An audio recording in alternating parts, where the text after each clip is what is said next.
Buenas tardes, mi nombre es Rodrigo Mancilla, trabajo en el Hospital de Puerto Montt y en la Universidad de San Sebastián. Les voy a presentar en este momento lo mejor de la DDW 2021 en páncreas.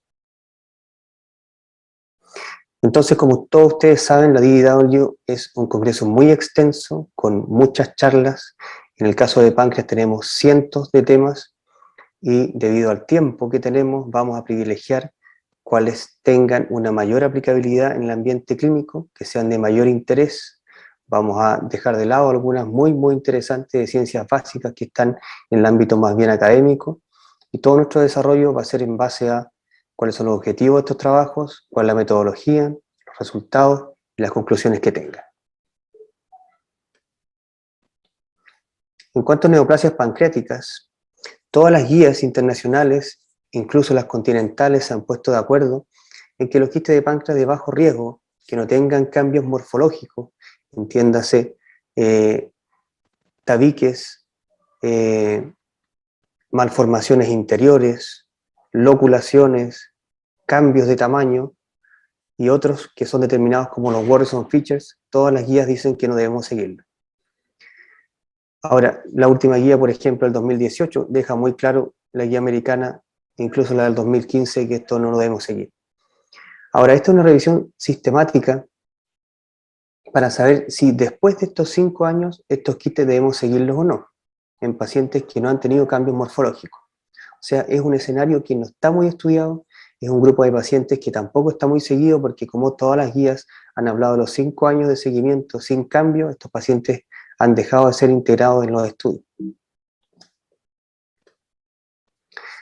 Esta revisión sistemática incluyó el seguimiento de los quistes pancreáticos mucinosos, incluyó 6.005 citas, 10 estudios de seguimiento por más de 5 años de quistes, que les vuelvo a repetir, estables, incluyó 3.400 pacientes, con 22.000 pacientes año en el cálculo, y vio cuáles son la incidencia acumulada de estigmas de alto riesgo, que lo encontró en 19 de 1.000 pacientes, y la incidencia acumulada de cáncer en 4 de 1.000 pacientes por año. Estos son los datos que muestran los estudios, 2017, 2012, 2020.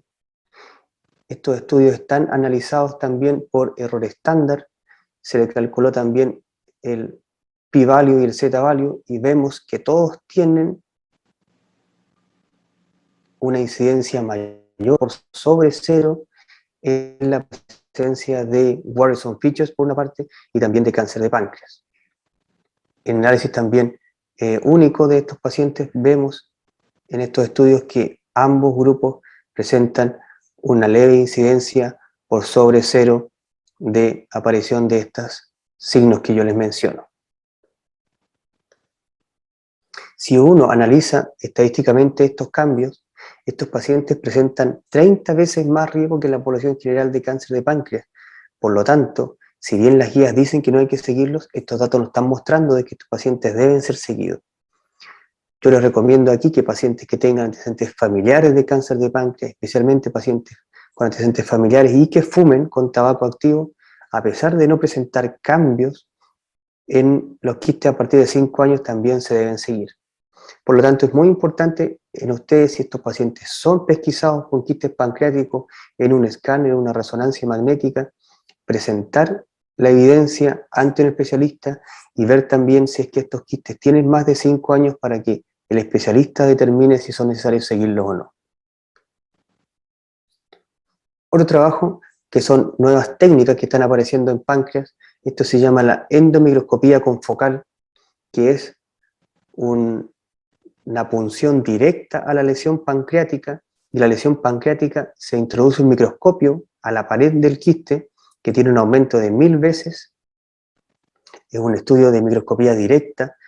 Esto nos permite saber si es que hay diferenciar principalmente si esto es neoplásico o no neoplásico por los cambios que ya se han señalado en distintos estudios de esta técnica. Esta es una técnica de difícil acceso, es una técnica cara, pero que ustedes deben conocer, en el que se ven elementos irregulares en la pared de las lesiones que nos identifican más rápidamente la presencia de cáncer. Este estudio incluyó más de 35 pacientes con 6 observadores y este estudio permite determinar si es que esto es certero o no. Aquí se incluyeron videos de la técnica de 3 estudios prospectivos en Estados Unidos y Francia, en diferentes secuencias del examen con 3 expertos sin conocer los datos de la anatomía patológica, comparándolo con la anatomía patológica. ¿Cuáles son los resultados? Para quistes mucinosos y no mucinosos, la diferencia para reconocer mucina versus no mucina es altamente sensible, más del 95%, altamente específica. En el caso también de diferencia de lesiones solamente no mucinosas entre pseudoquistes, quistes papilares, la diferencia también es alta, más de un 80%, y especificidad de un 98 o 96%. Por lo tanto, si bien esta es una técnica que está de difícil alcance y todavía es una técnica que está incipiente, es una técnica muy, muy certera para diferenciar malignidad y características de los quistes pancreáticos. Por lo tanto, esta es una técnica precisa y con baja variabilidad interobservador e intraobservador, y esta es una técnica que deberíamos empezar ya, para que ustedes la conozcan, se la estoy presentando, pero deberíamos ya empezar a introducir en los lugares donde se estudia patología pancreática. En cuanto a pancreatitis aguda, en pancreatitis aguda siempre se sabe, desde ya los últimos años, de que el paciente debe alimentarse cuando tenga hambre. Y esto está claro en pacientes que tienen una pancreatitis leve, que el paciente ingresa al hospital en buenas condiciones y que los parámetros clínicos y síntomas mejoran rápidamente. Ahora, ¿en qué casos está indicado la alimentación enteral o parenteral en pancreatitis moderada o grave? Y este es un trabajo también muy interesante que encontré en el caso de un randomizado, en que se eligió a los pacientes con una pancreatitis moderada o grave, quienes tenían hambre versus los parámetros clínicos mejoraban y en qué pacientes debíamos alimentarlos. Es un ensayo clínico aleatorizado entre pancreatitis moderada a grave, en el grupo de hambre, nutrición oral si el paciente señalaba que tenía hambre, y en el grupo convencional al resolverse los síntomas de la inflamación, que es el modo clásico que estamos resolviendo. 110 pacientes incluyen este trabajo, más de 50 por rama, y vemos que en el grupo HB, que se refiere a hunger, por este lado vemos que los pacientes empiezan a alimentarse antes, tienen menor estadía hospitalaria y no presentan ningún cambio en los parámetros inflamatorios. Por lo tanto, deberíamos ya empezar a evaluar en un paciente que esté despierto con una pancreatitis necrotizante grave, reiniciar la alimentación prontamente basada en hambre, porque vemos que la diferencia en trabajos randomizados no es tal. Para los médicos internistas, por ejemplo, que están haciendo consulta en los hospitales, o con los médicos también generales que están apoyando en pisos donde hay pacientes de medicina interna que tengan pancreatitis aguda, el criterio de hambre es un criterio que tenemos que empezar a instaurar para que cuando el paciente tenga hambre demos alimentación.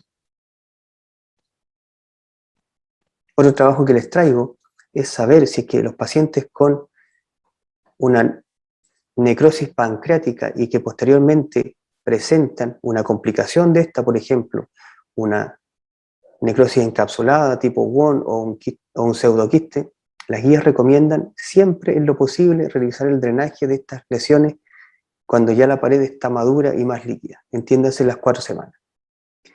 Ahora, este trabajo, que es el trabajo Pointer del grupo holandés, que a mi parecer es el grupo que presenta la mejor evidencia en patología pancreática, es el grupo de estudio que tiene la mayor evidencia y el mayor registro de los mejores estudios en páncreas en los últimos 20 años. Ellos se plantean si es que este drenaje precoz percutáneo se asocia a mejor evolución, si es que podemos ir adelantándonos al drenaje de estas lesiones. Es un ensayo clínico multicéntrico aleatorizado, donde la principal variable es la Comprehensive Complication Index, que es una variable estadística que mide complicaciones médicas. Aquí se comparó el drenaje inmediato a 24 horas del diagnóstico y el drenaje diferido intentando llegar a las 4 semanas. Incluyeron más de 100 pacientes en 22 hospitales con un drenaje inmediato con una mediana de 24 días y un drenaje diferido con una mediana de 29 días. Vemos que aquí que el drenaje inmediato igual tuvo su tiempo de latencia, pero fue menor al tiempo del drenaje diferido. Vemos que los pacientes que tienen un drenaje inmediato se complican más, tienen más falla multiorgánica, tienen más muerte, tienen mayor número de intervenciones, no hay diferencia en estadías en UCI, pero sí tienen mayor estancia hospitalaria. Por lo tanto, estos pacientes que tienen un drenaje diferido de las 4 semanas, si es posible, esperar, porque esto nos ahorra intervenciones. Y lo más importante, esta última línea, en el drenaje diferido, en el 39% de los pacientes, se evitó el drenaje y fue de resolución espontánea. Por lo tanto, las guías y las recomendaciones clínicas que nos dicen esperar las 4 semanas, seguimos esperando las 4 semanas para el drenaje de las complicaciones de las pancreatitis agudas.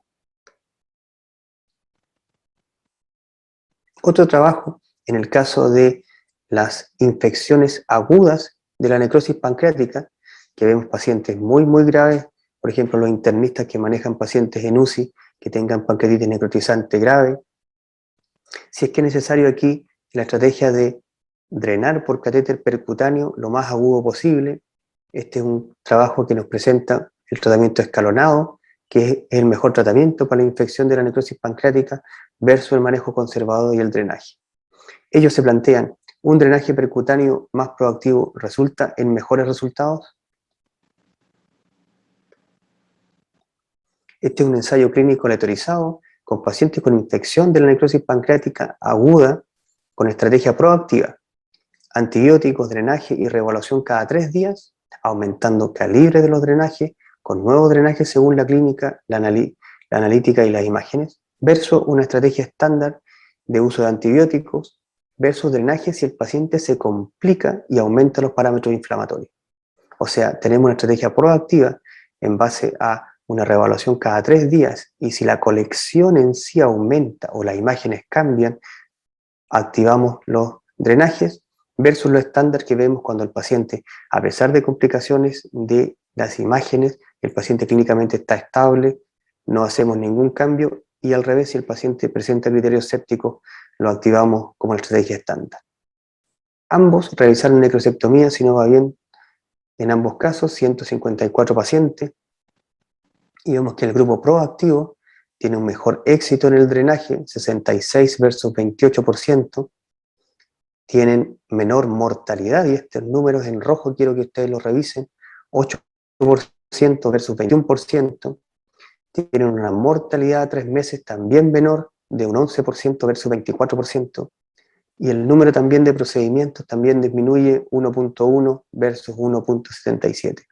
Por lo tanto, para los médicos internistas que se mantienen en UTI o en UCI con pacientes con pancreatitis aguda que presentan infecciones a través de la necrosis pancreática en forma aguda y tienen cambios en la imagenología, por favor reporten esto a sus cirujanos digestivos para procedimientos mínimamente invasivos o a sus radiólogos intervencionales para realizar un drenaje percutáneo y tener un manejo un poco más activo de estos pacientes.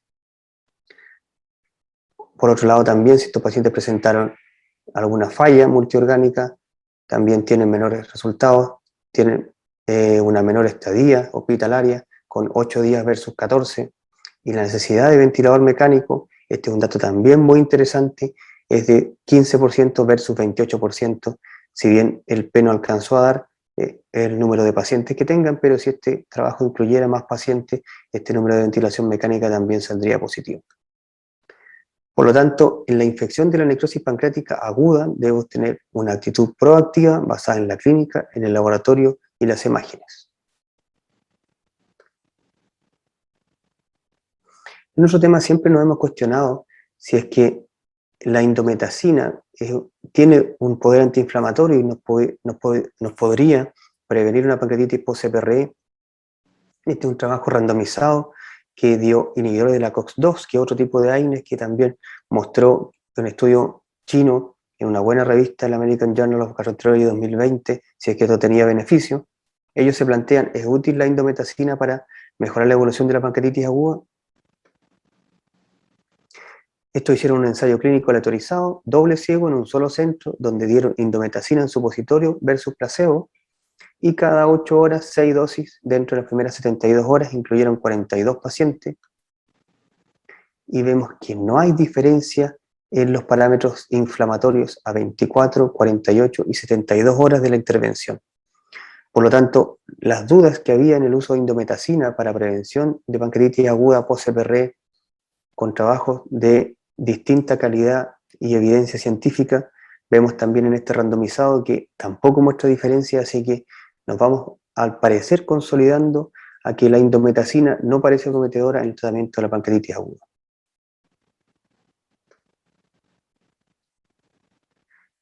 Ahora, esta necrosis pancreática infectada, y ya sabíamos que tenemos que tener un manejo más proactivo en el trabajo que les mencioné recientemente. Aquí el grupo holandés vuelve a repetir un estudio llamado Extension, que este es la continuación del estudio Tension, que se los menciono aquí. El estudio Tension llegó a corroborar que el drenaje endoscópico de la necrosis pancreática es la mejor evidencia y es el camino que hay que seguir. Esto fue publicado en el Lancet. Y para mí, este estudio, que es el Tension, que yo les muestro aquí abajo, es el estudio más importante en los últimos 10 años en pancreatitis aguda y complicaciones de pancreatitis. Por lo tanto, yo aquí sigo con la información de que el estudio Tension nos informa. Aquí nos muestra el seguimiento de estos pacientes en un randomizado después del drenaje. El estudio Tension, se los vuelvo a mencionar, compara un tratamiento escalonado basado en endoscopía frente a uno basado en cirugía. Y este estudio, les reinsisto, volvió a cambiar el paradigma de evitar la cirugía en pancreatitis aguda. Mostró que la endoscopía tiene menos fístulas, menos complicaciones y menos tiempo de hospitalización, por lo tanto, se instauró como forma de tratamiento. Aquí incluyeron los mismos pacientes del estudio original en el seguimiento al menos de 5 años tras el reclutamiento, 98 pacientes desde el estudio Attention, y estos pacientes muestran en el seguimiento a 5 años menos fístulas pancreáticas, menos drenaje durante el seguimiento, 7% de los pacientes fueron drenados vía endoscópica versus 24% en el grupo quirúrgico, y los pacientes también tienen una calidad de vida a 3 meses y a largo plazo mucho mejor. Por lo tanto, este estudio, que próximamente va a salir publicado en una muy buena revista, vuelve a consolidar los datos del estudio Tension y muestra que es mejor el step-up endoscópico para resolución de lesiones pancreáticas. En cuanto a pancreatitis crónica, la pancreatitis crónica es un cuadro que siempre hay que sospechar en presencia de diarrea crónica con baja de peso, en un paciente que tenga antecedentes de tabaquismo, por ejemplo. Esa sumatoria de tabaquismo, baja de peso y diarrea crónica, siempre hay que descartar una pancreatitis crónica. Y la pancreatitis crónica sabemos que predispone al cáncer de páncreas. Este estudio se plantea qué factores de riesgo se asocian a malignidad en la población de pancreatitis crónica. Es un estudio retrospectivo de casos y controles, y que los casos son el diagnóstico de pancreatitis crónica y posteriormente cáncer de páncreas versus controles que son solo cánceres de páncreas. Incluyó 112 casos con 336 controles. Las diferencias de edad de 60 años versus 56 años también muestran diferencias en la historia familiar, 8% versus 2%. Por otro lado, también muestran diferencia en el índice de tabaquismo, 30 versus 40 paquete año, y el 50% del diagnóstico a menor de 5 años tras pancreatitis crónica. En un análisis multivariado de estos pacientes, mostraron que la edad, el tabaquismo y la historia familiar de cáncer de páncreas es muy relevante en estos pacientes con pancreatitis crónica que van a ir a desarrollar cáncer de páncreas. Por lo tanto, en un paciente que tengan ustedes con antecedentes familiares de cáncer de páncreas, que fume y que tenga pancreatitis crónica, si es que ustedes lo evalúan en cualquier consultorio, ya sea general o de medicina interna, estos son los pacientes que ustedes tienen que seguir más estrictamente para evitar que desarrollen un cáncer de páncreas. Los pacientes con pancreatitis crónica desarrollan insuficiencia pancreática y el signo de insuficiencia pancreática exocrina es lo que más vemos a través de diarrea en estos pacientes, diarrea crónica, afecta a una gran proporción de estos pacientes. Esta insuficiencia pancreática exocrina nos puede llevar a una malnutrición y el tratamiento enzimático sustitutivo con enzima pancreática se sabe de que mejora los efectos de la malnutrición, pero no se tiene actualmente evidencia de que estos outcomes sean realmente consolidados. Hay pocos estudios y se necesitan datos poblacionales. Aquí se los traigo a colación porque es un estudio que incluyó una base de datos de Estados Unidos con 26 centros con pacientes con pancreatitis crónica por 5 años tras el seguimiento de inicio de terapia de enzima de sustitución e incluyó 70.000 pacientes. Incluyó un gran volumen de pacientes con pancreatitis crónica. Es muy difícil conseguir un número tan alto de pacientes con pancreatitis crónica para un seguimiento. Aquí la pancreatitis crónica se asocia a mayor riesgo de malnutrición y déficit de vitaminas liposolubles, que es lo que midió aquí. Y vemos que los pacientes que tienen malnutrición y que tienen deficiencia de vitaminas después de iniciar el reemplazo de terapia enzimática mejoran ya a partir de los 12 meses, 24, 36, 48 y 60 meses, todos los números de deficiencia de vitamina A, deficiencia de calorías, deficiencia de vitamina D, deficiencias de vitamina E. Todos los parámetros de vitamina mejoran, por lo tanto, todos los parámetros nutricionales.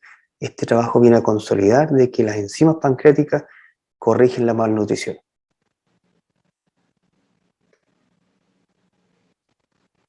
Para ir concluyendo, los quistes de páncreas hay que seguirlos más allá de 5 años, así que si ustedes encuentran en cualquier estudio de resonancia o de escáner de abdomen un quiste pancreático, hay que preguntar qué data tiene y referirlo al especialista. Quiero que conozcan a través de esta charla que les hice la endomicroscopía confocal por láser, que es una técnica que va a ir también dándose a conocer con un buen diagnóstico para determinar si los quistes pancreáticos son malignos o no. En cuanto a pancreatitis aguda, moderada o grave, a ustedes que pueden estar haciendo turnos en medicina interna, en sala o en UTI o en UCI, denle de comer al paciente si tiene hambre. En el caso de una pancreatitis con necrosis pancreática infectada, no tenemos que correr y esperamos las 4 semanas. Si es que ustedes piensan drenar una colección pancreática aguda, si tienen un paciente en una UTI o una UCI que ya esté con parámetros sépticos, deberíamos tener una actitud más proactiva basada en la clínica, en el laboratorio y ya en los cambios que produzcan estas lesiones cada 3 días. Ya sabemos a través del estudio Extension a 5 años de que es el mejor el tratamiento escalonado en endoscopía para drenaje de las colecciones pancreáticas. Ojo, en pacientes que tengan tabaquismo, historia familiar de cáncer de páncreas y la edad como factores de riesgo más de 60 años para desarrollar pancreatitis crónica de neoplasia pancreática. Y por último, la pancreatitis crónica se asocia a riesgo de malnutrición y en el último estudio vimos que se corrige con tratamiento oral con enzimas a corto andar. Muchas gracias. Ahí están mis datos si ustedes quieren escribirme o preguntarme cualquier cosa.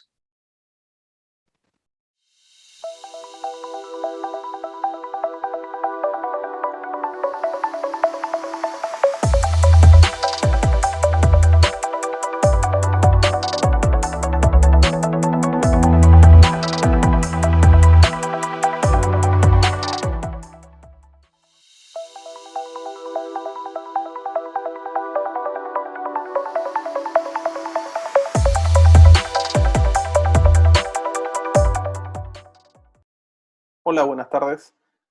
Soy el doctor Alex Díaz, gastroenterólogo y endoscopista digestivo. Soy profesor de medicina además de la Universidad de Valparaíso y jefe de endoscopía y el departamento de gastroenterología en un hospital aquí en Viña del Mar. Es para mí un orgullo poder estar en esta participación de esta réplica de este congreso tan importante norteamericano. Y efectivamente el DDW, que es el nombre de este congreso del 2021, fue efectivamente totalmente online, como muchas cosas en pandemia, y vamos a intentar llevarlo de la especialidad hasta la práctica diaria para medicina. En el bloque que me tocó presentar, vamos a ver las novedades en colonoscopía, en cáncer de colon, el rol de la inteligencia artificial, incluso en esta patología, cómo también la COVID-19 ha generado un impacto en el tamizaje del cáncer de colon, en las unidades de endoscopía digestiva y en los programas de cribado, la prevención de la pancreatitis post-colangioendoscópica retrógrada, ¿estaba todo claro o no? Y también algunos avances y mejoras en endoscopía bariátrica. Cómo seleccionar mejor al paciente y cómo apoyarlo en algunas condiciones, como por ejemplo en la reganancia de peso, en el bypass gástrico. Bueno, comencemos. Como ustedes saben, el cáncer de colon y recto es uno de los cánceres más importantes en el mundo. Estos son los datos de GloboCan, de la Organización Mundial de la Salud, del 2020, y efectivamente vemos en el mapa cómo es el tercero más mortal y el cuarto más comúnmente diagnosticado. En Chile sabemos mucho de cáncer de colon, sobre todo porque en los últimos años se ha ido incrementando y llegando a cifras muy cercanas al cáncer gástrico, que tradicionalmente en la vía digestiva nos llevaba mucha ventaja. Pero sabemos que también el cáncer de colon, a pesar de tener mortalidad y ser frecuente, es bastante sencillo de diagnosticar y de prevenir en el caso que indiquemos los test y obviamente la colonoscopía para su diagnóstico en lesiones incipientes o precoces, preneoplásicas, y también en estados menos avanzados. ¿Por qué?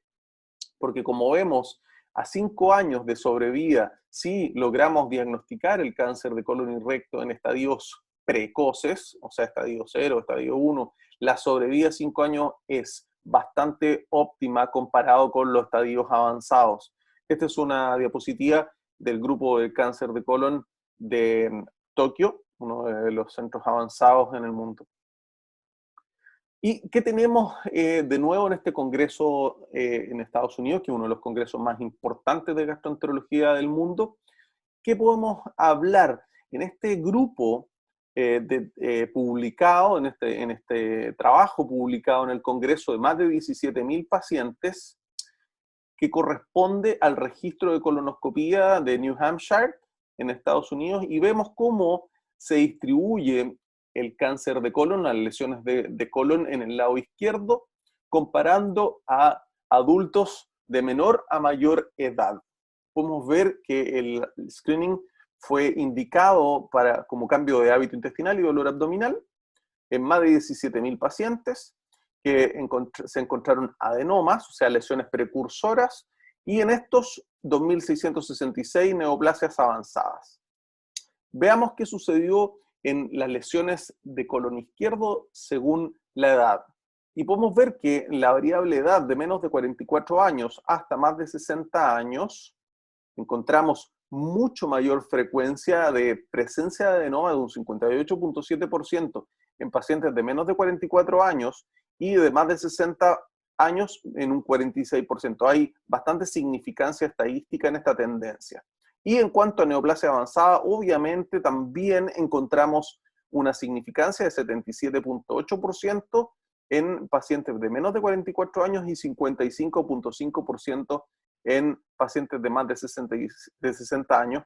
Y recuerden que en las guías publicadas el año pasado, en este Multitask Force que encabezan diferentes asociaciones en Estados Unidos, se está recomendando iniciar el screening de cáncer de colon en pacientes de 45 y más años, ya no de 50 años. Por lo tanto, podemos decir que a menor edad, mayor número de adenomas y mayor número de neoplasias avanzadas. Cuidado, aquí obviamente hay una diferencia entre los años y probablemente aquí se encuentran menos adenomas y menos neoplasias avanzadas porque son pacientes que ya han estado dentro del screening y la colonoscopía es probablemente con resección de lesiones. Así que puede haber un sesgo de selección. Pero es muy interesante estos datos. Sigamos. Cuando hablamos de calidad en colonoscopía, necesitamos ver para encontrar, ¿no? Y por eso que hay novedades en colonoscopía y preparación. En este trabajo publicado por un grupo oriental, vemos que efectivamente hay una importante capacidad de predicción de mala preparación en colonoscopía cuando existen estas tres variables que hay que tener en consideración. Si yo quiero ver bien en el colon, necesito tener una buena preparación de colon. Y en esa preparación de colon nosotros clasificamos en gastroenterología con una preparación de Boston. Así se llama la preparación que mayoritariamente utilizamos, que es la escala de preparación y división. Y tener más de 6 es fundamental. Cuando ustedes reciban una colonoscopía tienen que definir y ver que efectivamente tenga más de 6 en esa preparación, o sea, 7 o más, llegando a un máximo de 9, que es el colon totalmente bien preparado. Y se distribuye en números desde el colon derecho, colon transverso y colon izquierdo, con números según cantidad de visión. Mientras más alto, que es el 3, mejor la visión, mientras más bajo, que es el 0, peor la visión o colon no preparado. Y encontramos que existe preparación versus tiempo versus contenido expulsado, son las tres variables que predicen la adecuada preparación antes de hacer la colonoscopía. Por ejemplo, que encontraron que el intervalo desde el inicio hasta la defecación de más de 3 horas, o la preparación hasta la colonoscopía con un intervalo de más de 6 horas, o sea, que pasen más de 6 horas hasta hacerse la colonoscopía, y la última evacuación, ¿ya? La evacuación rectal sea de escaso volumen, esas tres condiciones son efectivamente predictores de mala preparación. Por lo tanto, es mejor no comenzar o no hacer el procedimiento, sino que volver a prepararse si estas condiciones están presentes. Interesante. De aquí al futuro con nuevos estudios. ¿Qué otras cosas hay en cuanto a la preparación? No solamente está el tipo de laxante que voy a utilizar, sino que también los días anteriores que voy a tener una dieta. Es común encontrar que se indican dietas líquidas, ¿ya? E incluso sin residuos, pero también existe la opción de indicar una dieta baja en residuos, o sea, una dieta blanda baja en residuos. Existe un metaanálisis con una revisión sistemática en este grupo y efectivamente analizó 18 estudios con más de 5.000 pacientes, casi 6.000 pacientes en preparación de colon. ¿Y qué se encontró? La dieta pobre en residuos versus la dieta de líquidos claros, que es una dieta bastante difícil de llevar. La dieta pobre en residuos tuvo mejor tolerancia y efectivamente si es que hubiera que repetirla posteriormente en las colonoscopías de control, existe más voluntad de repetir la preparación en aquellos pacientes que hicieron la dieta baja en residuos versus la dieta solamente con líquidos claros y sin residuos también, obviamente. Pero no existió, y esto es importante, una diferencia en cuanto a la tasa de detección de adenomas, que es el Adenoma Detection Rate, que es esta sigla que está acá. Y tampoco hubo una diferencia importante en la pérdida de detección de adenomas. Y obviamente en las reacciones adversas a la dieta es superior en general a la dieta baja en residuos, pero no hubo diferencias significativas. Por lo tanto, es bastante interesante esto para el futuro porque podríamos tener mejor adherencia sin pérdida de lesiones significativas en el colon con una dieta baja en residuos versus una dieta de puro líquidos claros, ¿ya? Donde el paciente siempre se queja que es tremendo hacer 4 o 5 días de dieta de puros líquidos claros. Eso en un futuro próximo vamos a tener probablemente bastantes recomendaciones a propósito de estos trabajos. Bueno, ¿qué hay sobre la inteligencia artificial y el cáncer de colon y cómo nos puede ayudar? Algo que ha venido para quedarse aparentemente en todas las especialidades de la medicina. Y efectivamente tenemos este trabajo publicado en este congreso, la eficacia del uso de la inteligencia artificial en la asistencia de la detección de pólipos, y fue en 5 centros de Europa donde se hicieron endoscopías de alta definición en operadores que tenían menos de 1.500 colonoscopías, por lo tanto eran operadores considerados como de menor capacidad de expertise, eran, entre comillas, más novatos. Y Esto se cruzó con inteligencia artificial, con este software que ven en pantalla para detección de lesiones, de pólipos, y efectivamente se encontró que la inteligencia artificial tiene una tasa de detección de adenomas superior a estos colonoscopistas, comillas, menos expertos. Por lo tanto, parece ser una herramienta de alta utilidad en grupos de baja experiencia, o sea, en aquellos que estábamos recién comenzando, antes de superar este umbral de colonoscopías, incluso de 5.000 o de 10.000 colonoscopías posteriormente, donde súper expertos, la inteligencia artificial parece ser una buena herramienta cuando uno está recién comenzando para que disminuya nuestra tasa de pérdida de adenomas y por lo tanto mejore nuestra tasa de detección de adenomas. Vale decir que si yo mejoro en un 1% la tasa de detección de adenomas, voy a influir en la mortalidad de cáncer de colon y también en el cáncer de colon de intervalo. Eso es un dato conocido con mucho tiempo. Bueno, ¿qué otra cosa más hay de inteligencia artificial?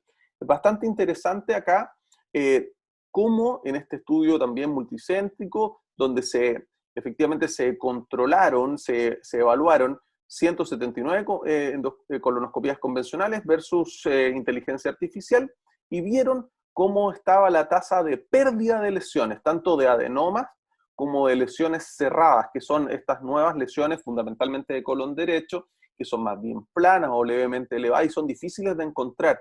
En general, la inteligencia artificial fue superior para, para evitar la pérdida de los adenomas tradicionales y también evitar la pérdida de estas lesiones cerradas, que son de difícil visualización colonoscópica. Por lo tanto, nuevamente, la inteligencia artificial, gran herramienta, interesante para estas pérdidas de lesiones. Bueno, hablemos ahora un poco sobre algo que a ninguno de nosotros nos gusta, estar en esta pandemia y cómo se ha impactado en diferentes áreas y fundamentalmente también en las tasas de detección de cáncer de colon y probablemente porque los screening y las oportunidades que se le han dado a los pacientes para poder hacer colonoscopía han menguado debido a que los hospitales han estado saturados en otras condiciones. Y efectivamente esto es un grupo publicado recientemente en este congreso, donde efectivamente la tasa de detección y rastreo de cáncer de colon cayó en forma significativa entre julio del 2019 y febrero del 2020. Se hacían un número de 1.641 colonoscopías por mes en este centro, y desde marzo a abril del 2020 cayó a 481 colonoscopías por mes con una reducción de un 70%. Imagínense el efecto y que no estamos alejados de eso nosotros también en el país. Posterior a esa fecha, en mayo del 2020, se le aplicó el test de COVID de este tipo, 72 horas antes del examen, y se lograron hacer 1.174 colonoscopías por mes, con un incremento significativo en relación al periodo previo al test, pero efectivamente mostraron otros tipos de examen también reducción, y se lograron cancelar 341 colonoscopías entre julio y octubre del 2020, incluso después de adoptar el test de COVID para prevención de infección en las unidades. Eso significa que con y sin test, igual las unidades de endoscopía se vieron afectados. Obviamente con test, posteriormente se vieron con menores daños, entre comillas, en la productividad, y las guías de recomendación en la actualidad no están avaladas para la generación de test o toma de test en todos los estudios antes de efectuarse una endoscopía o una colonoscopía, solo en casos seleccionados. En Chile, afortunadamente, la guía de la Asociación Chilena de Endoscopía en ese sentido fue claro, y efectivamente la guía norteamericana en la actualidad favorece el interrogatorio apropiado previo al test, igual que se hace en Chile ya desde el año pasado. Solamente se toma test en aquellos grupos de mayor riesgo o en aquellos exámenes que se van a ser hospitalizados o de tiempo más prolongado. Así que interesantes datos de cómo se ha impactado en el cáncer de colon, en el screening, esta pandemia. Bueno, prevención de pancreatitis post-colangioendoscópica, estaba todo claro. Efectivamente, en este estudio multicéntrico de prevención de pancreatitis post-colangioendoscópica, en 22 hospitales de Holanda, efectivamente habían dos grupos. Los dos grupos tenían antiinflamatorio rectal, que era la indometacina, y a un grupo se le dio indometacina rectal más hidratación intensa, que fue con Ringer, versus el otro grupo, que era indometacina rectal más suero fisiológico en dosis estándar. ¿Qué sucedió?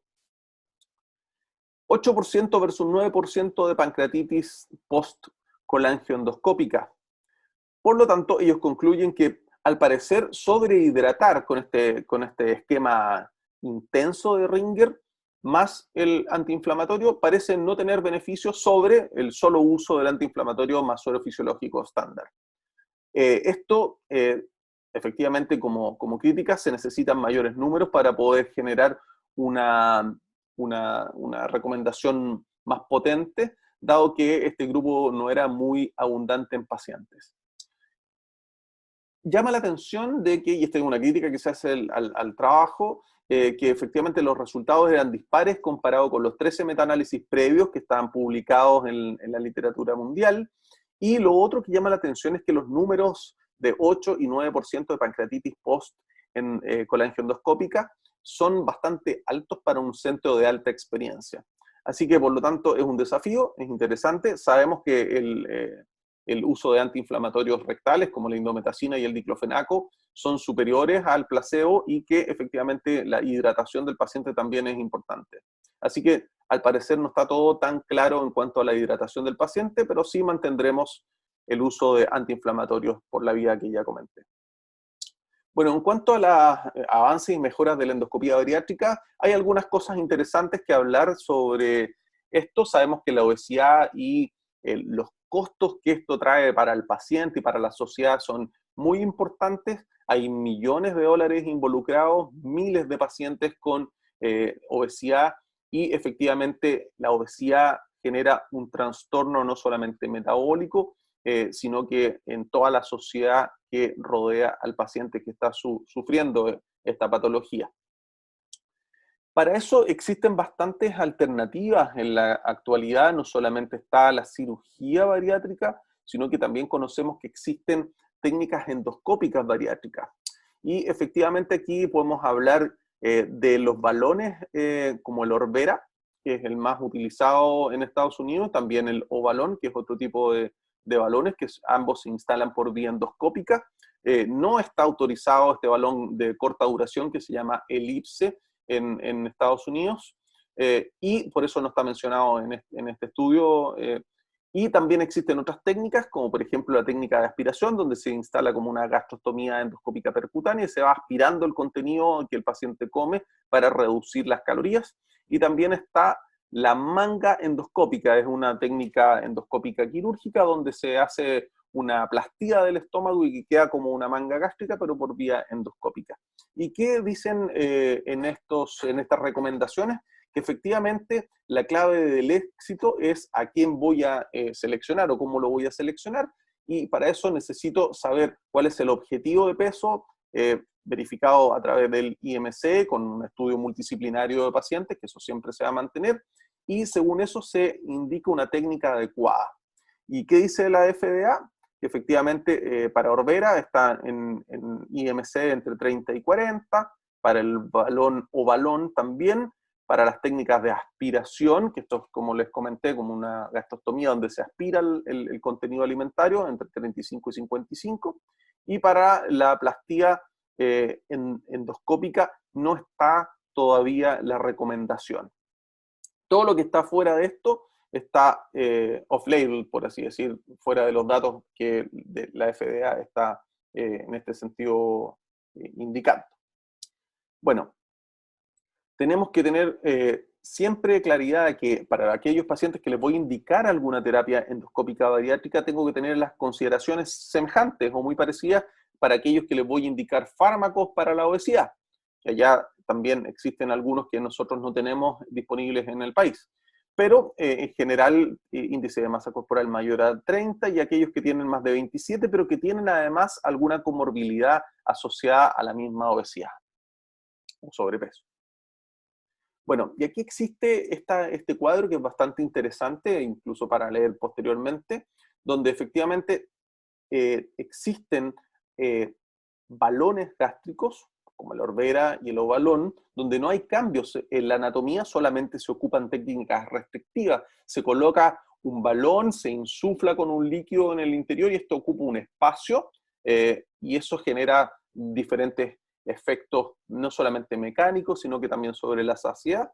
Y existen otras alteraciones donde cambia la anatomía para efectivamente generar la pérdida de peso, como por ejemplo la manga endoscópica, esta técnica endoscópica donde se hace una plastía del estómago, y la técnica de aspiración donde se hace esta gastrostomía endoscópica percutánea y se va aspirando el contenido de su interior. Los beneficios, efectivamente, en donde hay balones, donde no hay cambio de la anatomía, se puede hacer varias veces, se puede mantener incluso por alrededor de un año y las pérdidas promedio de peso podrían llegar efectivamente a 15, 20, incluso 25 kilos, dependiendo del tiempo que se le va a indicar. En cambio, las técnicas donde hay modificaciones de la anatomía, la pérdida de peso podría ser incluso superior, pero existe una anormalidad en la anatomía y eso podría traer algunos problemas, como por ejemplo mayor reflujo o dificultad, infecciones en la zona donde se efectuó la gastrostomía endoscópica, etcétera, etcétera. Así que efectivamente todos tienen sus beneficios y sus contras, pero esto es lo que tenemos que tener en consideración cuando vayamos a recomendar a un paciente efectuarse una u otra alternativa.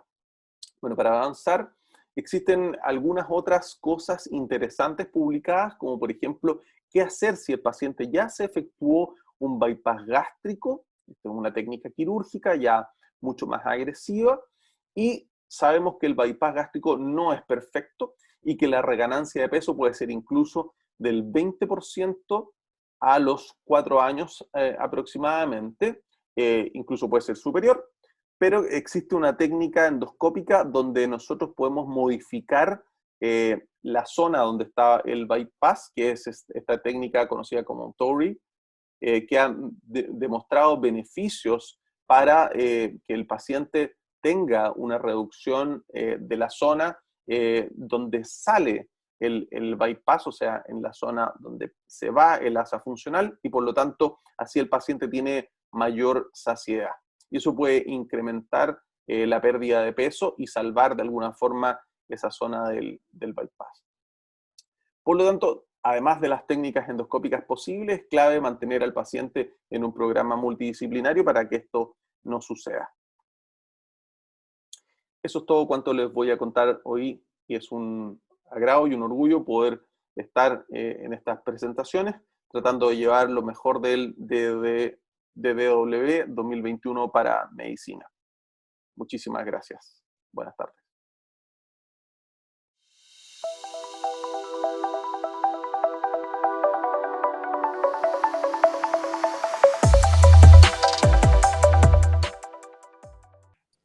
Bien, ha sido un placer escuchar estas dos conferencias. Primero, dar las gracias a los expositores por sus excelentes presentaciones, asimismo al laboratorio Megalab porque hace posible que podamos transmitir a todos los asistentes estos avances. Y por lo tanto, ahora vamos a ir respondiendo algunas preguntas que salen del grupo. Aprovechando una que está realizada por un espectador anónimo, para Alex, dice, en un paciente que se hace una colono de screening y resulta normal, ¿le podemos decir que no se haga otra hasta 10 años o seguimos con algún examen de posiciones anuales para evitar una aparición de cáncer de intervalo? Cuéntame, Alex, ¿qué te parece la pregunta? Muchas gracias, doctor Esquella. Bueno, primero agradecer también a Megalabs la oportunidad de estar con usted, doctor Esquella, gran profesor, y con Rodrigo, un tremendo gastroenterólogo, compartiendo esta réplica. Y bueno, el análisis de la pregunta tiene dos aristas en realidad. Lo que a mí me gustaría que me hicieran en el sentido del control de esta colonoscopía y lo que yo tengo que recomendar para la salud pública. Y vamos a tratar de juntar esas dos aristas en una sola. Si yo tuviera que responderla someramente, la respuesta es, según basado en la guía europea 2020, la guía americana 2020, si la colonoscopía cumple con criterios de calidad. Estamos hablando que llega al ciego, tiene adecuada preparación, tiene un tiempo de retirada estandarizado, mientras más largo mejor, lo sabemos, y es además efectuada por un colonoscopista experto. Debería de recomendarse, a pesar de la existencia del cáncer de intervalo, debería recomendarse si sale limpia, entre comillas, sin pólipos, en 10 años. Eso es lo que dice la guía, eso está avalado por las recomendaciones en estos dos lugares que son íconos dentro de la gastroenterología, tanto Europa como Estados Unidos. Ahora, sabemos que lamentablemente es poco frecuente que uno encuentre en el ambiente colonoscopías que cumplan con todos los criterios estándares, salvo obviamente los centros grandes y reconocidos en cada una de las regiones y sin dudar en Santiago, donde nos formamos. Pero en el caso de que cumpliera esos criterios, lo correspondiente es 10 años, a sabiendas de que efectivamente puede existir un porcentaje de cáncer de intervalo. Si el paciente no presenta ninguna alteración entre medio en la parte clínica, la recomendación efectivamente sería a 10. Eso es lo que corresponde para salud pública. Perfecto. Oye, aprovecho de preguntarte otra inquietud con respecto al test de sangre oculta. ¿Qué te parece? Porque aquí dice, Sí, Rodrigo, ¿quieres decir algo? sí, yo quería comentar una pequeña experiencia en base a lo que estamos conversando recién con Alex. Ese estudio que presentó el doctor Spadaccini es muy interesante respecto a el reconocimiento de pólipos o de lesiones preneoplásicas, colónicas, porque cuando aparece la inteligencia artificial, y si alguno de nosotros hemos tenido la oportunidad de probar inteligencia artificial, la capacidad de reconocimiento del software es asombrosa por una parte y es denigrante para nosotros los colonoscopistas. En ese sentido, yo me quedaba muy tranquilo con las recomendaciones de la guía, Alex, cuando mencionaban hagamos una colonoscopía en 10 años después, cuando tenemos un Boston muy 333, digamos, y vemos todo bien, y no hay antecedentes familiares. Pero después de haber usado la inteligencia artificial, yo tengo el concepto de que a pesar de que lo vea razonablemente, me quedan lesiones adentro que yo no puedo identificar. ¿Qué hago yo en la práctica? A pesar de que vea una colonoscopía completamente limpia, que hayamos hecho una revisión tranquila, les pido igual un FIT cada 2 años, al menos cada 2 años, y eso por lo menos me da algún margen de seguridad. No sé si estaré aplicando un razonamiento clínico epidemiológico, finalmente de salud pública, pero por lo menos en mi práctica clínica me deja un poco más tranquilo. Y reconocer que Rodrigo participó en el estudio, que el resto de la audiencia no lo sabe. Además, estuvo dentro de los participantes en ese momento. Sí, es un Sí, estudio grande que hizo con el apoyo de Medtronic, parte de la comunidad europea también y otros endoscopistas norteamericanos. Hay distintos resultados de esto publicados en GAT, en Endoscopy, en muy buenas revistas, pero lo de la el feedback inteligencia artificial después, viene, claro, viene el feedback fuerte. después para los colonoscopistas dice, especialmente incluso con los pólipos, las lesiones planas, la diferencia entre el endoscopista y la máquina es abismal. Sí, el tema es que, como dices tú bien, Rodrigo, en la práctica individual, sí, en la recomendación de salud pública masiva es compleja. Probablemente el FIT podría ser de utilidad hacerlo entre medio, pero hacer colonoscopía en forma más seguida, yo creo que no es apropiado. Y por otra parte, recordar que Genius, como dijo bien Rodrigo, es uno de los primeros en estar recomendado y actualmente reconocido y avalado en la FDA también, así que eso se viene, espero que luego también. Oye, aprovechando Disculpe, doctor Skyer. una pregunta de la audiencia, también te la voy a hacer a ti, Alex. Dice, la utilidad del test de sangre oculta en deposiciones como criterio para pedir colonoscopia. Aquí estamos hablando de redes, o sea, le pedimos un test Sí, de hemorragia después. sí, ¿Qué te sí. parece esa pregunta? Bueno, en realidad esto está basado en las mismas recomendaciones de las guías. El FOBT, que sería el test de sangre oculta, distinto al inmunoquímico que nosotros conocemos también, que es el que está más recomendado porque tiene otras características de preparación que son distintas, a pesar de que las sensibilidades nos distan tanto entre uno y otro, pero lo recomendado es la hemoglobina humana en deposiciones, que es lo que efectivamente es conocido como FIT. Es un muy buen método de tamizaje.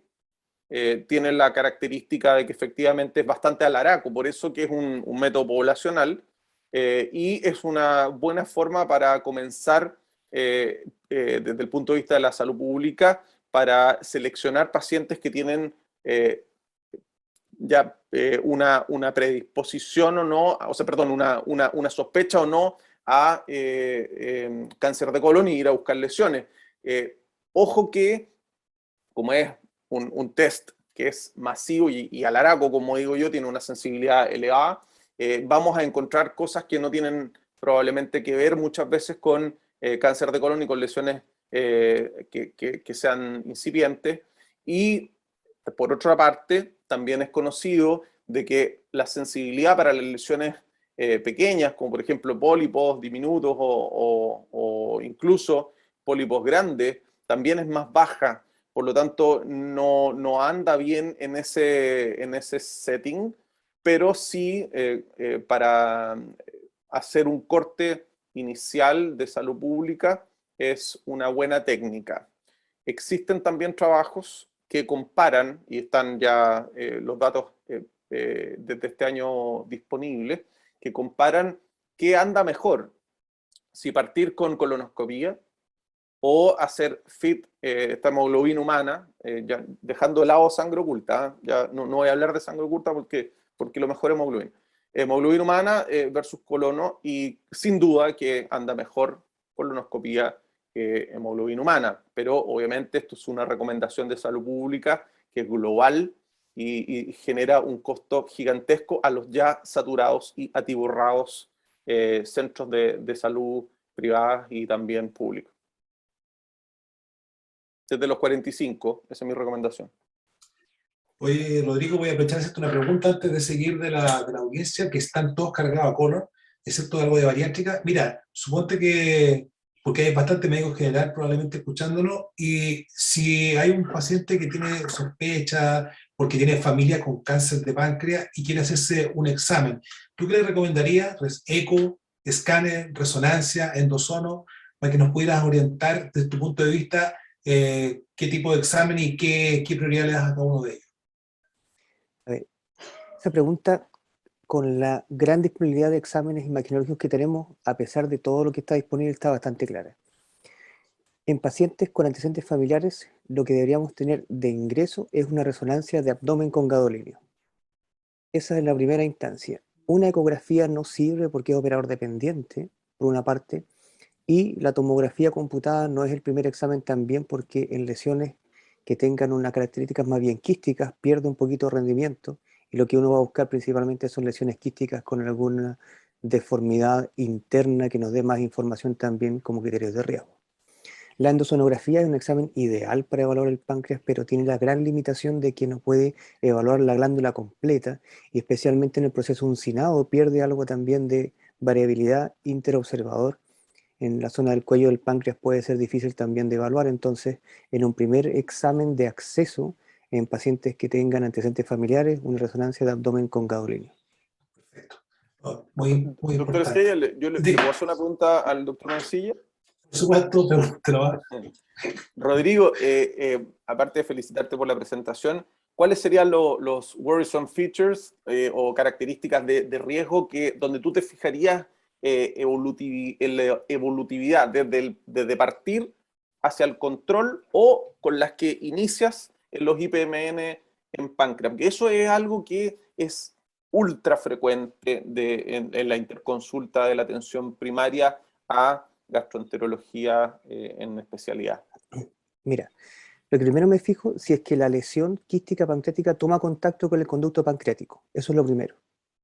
¿Por qué? Porque a mí me va a dar una definición más adecuada si voy a tener o no dilatación del conducto pancreático al inicio, que eso ya, independiente del tamaño del quiste, me marca un pronóstico. Y esa es una lesión que incluso podría tener 8 milímetros, 10 milímetros, pero si noto que tiene un Wirsum dilatado, eso iría a un estudio, aunque las guías, algunas no te lo digan.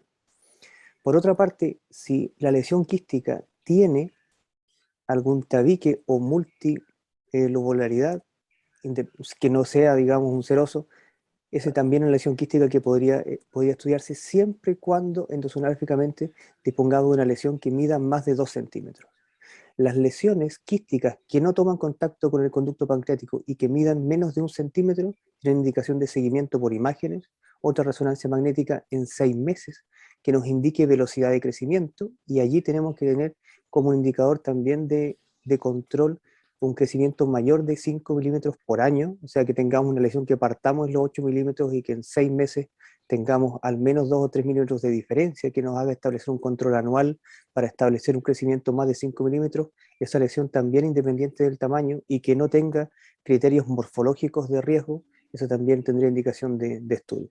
Entonces yo te diría, como para resumir, tamaño inicial, velocidad de crecimiento, dilatación del conducto de Wirsum y algún tipo de irregularidad o zona heterogénea dentro del mismo quiste. Gracias, Rodrigo. Oye, Alex, aprovechando otra pregunta, mira, aquí dicen que ¿qué conducta deberíamos tener con un paciente que tiene una biopsia con una colonoscopia de un adenoma con displasia de bajo grado?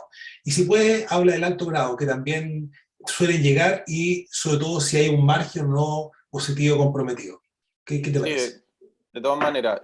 Bueno, y también invitar a Rodrigo, si es que quiere, como obviamente él también tiene las capacidades de participar en colon, obviamente no ser solamente de páncreas. Bueno, volviendo al algoritmo de las guías americanas, en el lado izquierdo nos vamos a ir a que es la parte de los adenomas con displasia de bajo grado, pero antes de dar la respuesta definitiva, primero quiero decirle al colega que no es lo mismo encontrar un adenoma con displasia de bajo grado si el adenoma es pequeño, diminuto o grande. Por lo tanto, tiene que tener las características del tamaño del adenoma. También si es que fue resecado o no completamente. Y si además en la resección había áreas comprometidas o no, y si es que están informadas en el pedículo, por ejemplo, o si fue sésil o levemente elevado, si es que efectivamente fue resecado en mucosa sana. Ojo con esos datos que son datos de recurrencia o recidiva o criterios de no resecabilidad completa, ya que es una de las áreas que más me apasiona. Entonces, colocándote o colocándolos en el escenario del lado izquierdo de la pantalla, o sea, del algoritmo, tenemos al adenoma con displasia de bajo grado. El adenoma con displasia de bajo grado, si fue resecado y era uno, máximo dos adenomas chicos, esa colonoscopía está considerada a efectuarse entre 7 y 10 años, con la salvedad de lo que ya conversamos, de que pueden existir entre medio lesiones de intervalo. Entonces ahí ojo con la recomendación. Pero hablando solamente del pólipo.